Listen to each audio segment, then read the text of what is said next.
पार्टियां कहती हैं this is the tyranny of numbers. आपके पास नंबर है, मेजॉरिटी है।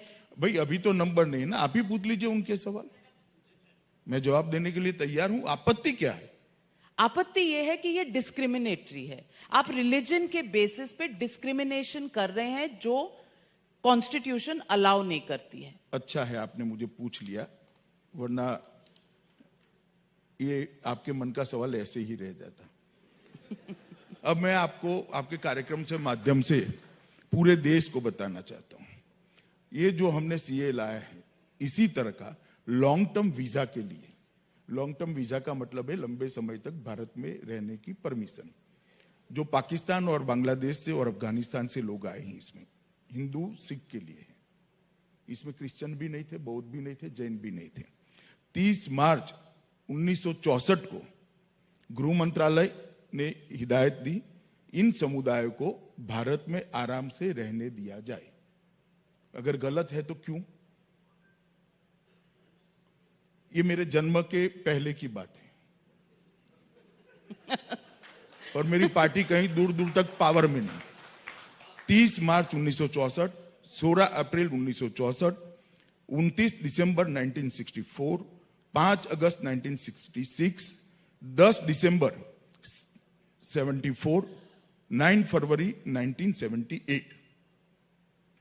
ये कांग्रेस की सारी सरकारों ने कहा है, एक जनता पार्टी की एक, कि ये हिंदू और सिखों को लॉन्ग टर्म वीजा उदारता से दिए जाए, उनको यहां रहने की सुविधा कर दिए। 17 नवंबर 1984 को मिनिस्ट्री ऑफ होम अफेयर्स ने एक पत्र लिखा राजस्थान सरकार को, किसी को डिपोर्ट न किया जाए जो हिंदू और सिख हैं, धैर्य रखें। बाद में 1986 में सीसीपीए ने एमएचए के प्रस्ताव को मंजूरी दी।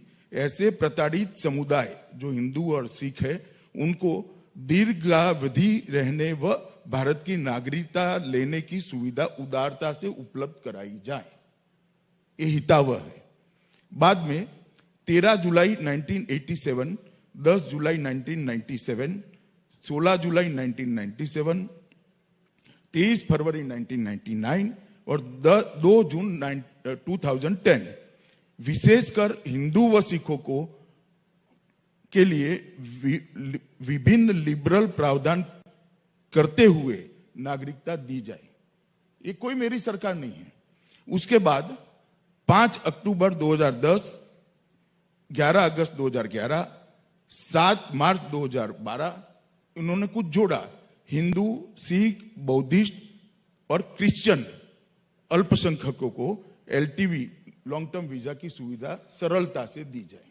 ये सारे कांग्रेस का ही मैं बोल रहा हूं, सो कॉल्ड सेक्युलर पार्टी का। दिसंबर 2014 और अगस्त 2016 को यही सुविधा को एक्सटेंड किया गया। इसके साथ रोजगार, फ्री मूवमेंट, बैंक खाता, पैन कार्ड और आधार देने की सुविधा प्रोवाइड की गई। अब अगर ये सारी चीज कांग्रेस पार्टी करती है तो शुद्ध रूप से बिन सांप्रदायिक और सेक्युलर है, और यही सर्कुलर को भारतीय जनता पार्टी कानून में बदलती है तो हम कॉम्युनल हैं। तो आपकी कम्युनिकेशन में, मार्केटिंग में कहीं जरा भी नहीं है। मीडिया के अन्याय है, ये सारी चीजें पार्लियामेंट में बोली गई है, आप दिखाते नहीं हो। आज तो आपके हाथ में नहीं है, मुझे दिखाना ही पड़ेगा आपको। नहीं सर, क्योंकि लाइव है। उस दिन मगर पूरा सुनिए, आप मुझे सुनिए जरा। उसके बाद में सीए आने के बाद पाकिस्तान के आए हुए 74 हिंदू अल्पसंख्यकों को राजस्थान, जयपुर, जोधपुर और जैसलमेर में कलेक्टरों के द्वारा इसी नियम के अनुसार नागरिकता दी गई है। कांग्रेस पार्टी की सरकार ने दी है। मैं डेट भी बता दूं, 12/12/2019।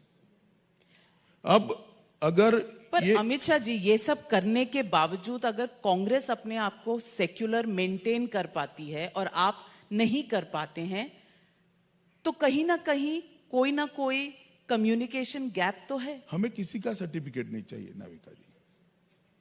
हमारा मन शुद्ध है, हम शुद्ध मन से काम करते हैं। हमने कभी भी धर्म के आधार पर भेदभाव नहीं किया है। मैं आज भी देश को बताना चाहता हूं कि सीएए में कोई भी प्रोविजन ऐसा नहीं है जो मुस्लिमों की नागरिकता ले ले। जहां तक हिंदू, सिख, बौद्ध, जैन, ईसाई को देने का सवाल है, इस देश का धर्म के आधार पर विभाजन कांग्रेस पार्टी ने किया और जो लोग वहां रह गए थे 27%, 30% थे, अब 3% बच गए। उन पर इतनी प्रताड़ना हुई है। 70 साल से ये लोग अमानवीय जीवन यहां पर जी रहे हैं और उनका अधिकार है, क्योंकि कांग्रेस नेताओं की अपील पर ही वो उस वक्त यहां नहीं आए थे और पार्लियामेंट में और अलग अलग जगहों पे उनको वादा किया गया था। जैसे महात्मा गांधी ने 12 जुलाई 1947 को कहा था, जिन लोगों को पाकिस्तान से भगाया गया उन्हें पता होना चाहिए था कि वो पूरे भारत के नागरिक है। उन्हें यह महसूस करना चाहिए कि वे भारत की सेवा करने और उसकी महिमा से जुड़ने के लिए पैदा हुए थे और हमेशा भारत ने इनको स्वीकारने की तैयारी रखनी चाहिए। महात्मा गांधी तो वो भी सेक्युलर नहीं है आपके हिसाब से? नहीं सर, सुनिए जरा प्लीज। पाकिस्तान में रहने वाले हिंदू, सिख हर नजरिए से भारत आ सकते हैं। अगर वे वहां निवास करना नहीं चाहते हैं, उस स्थिति में उनको नौकरी देना, नागरिकता देना और जीवन को सामान्य बनाना और सम्मान देना भारत सरकार का पहला कर्तव्य होना चाहिए। 26 सितंबर, महात्मा गांधी। कांग्रेस पाकिस्तान के उन सभी गैर मुस्लिमों को, ये कांग्रेस का प्रस्ताव है, कांग्रेस पार्टी का, कांग्रेस पाकिस्तान के सभी गैर मुस्लिमों को, जिसका मुद्दा आप उठा रही हैं, पूर्ण सुरक्षा देने के लिए बाध्य है, उनके सम्मान की रक्षा करने के लिए बाध्य है और उनको नागरिकता देने के लिए भी बाध्य है। कांग्रेस पार्टी की कार्यकारी समिति 25 नवंबर 1947 को यह प्रस्ताव किया है। इसके बाद में जेबी कृपलानी, जो कांग्रेस के अध्यक्ष थे उस वक्त, भारतीय संघ के सेवा और समझौते के संदर्भ में केंद्रीय और प्रांतीय नियमों को हिंदू और सिखों को नागरिकता देने के लिए सहज कर देना चाहिए, उनको खुले मन से स्वीकार कर लेना चाहिए। डॉक्टर मनमोहन सिंह, अल्पसंख्यकों को बांग्लादेश से जिस देशों में उत्पीड़न का सामना करना पड़े, बांग्लादेश जैसे, और अगर हालात इनको मजबूर करती है तो हमारा नैतिक दायित्व है कि वो अभागे लोगों को नागरिकता प्रदान करने में हमें आगे आना चाहिए। अमित शाह जी, आपने सारे वाक्य गिना दिए, ये 2003 लेकिन में। आज 2020 है। 2020 में आप यूनियन गृह मंत्री हैं।